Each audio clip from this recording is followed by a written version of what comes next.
सुप्रभात। मैं उत्तराखंड की देवभूमि गोपीनाथ के पावन भूमि से बोलती हूँ, सुनीता देवी।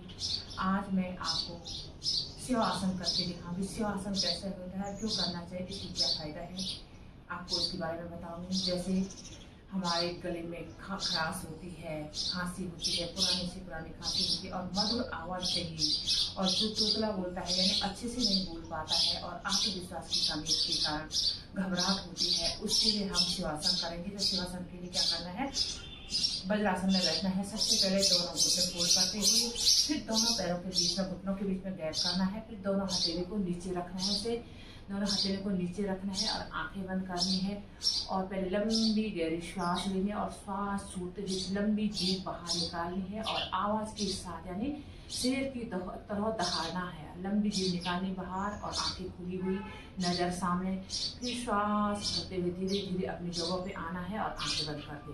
तो 3 राउंड में आपको करके दिखाऊंगी कैसे करना है।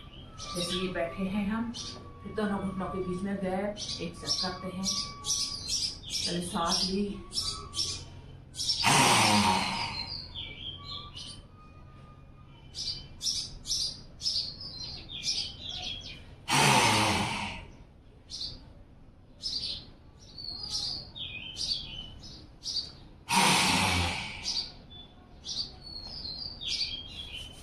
फिर दोनों हाथों को आपस में रब करना है और हथेली गर्म होने पर अपने श्वसन मार क्या करना है, मसाज करनी है, ताकि हमें क्या न हो, उल्टा प्रभाव न पड़े।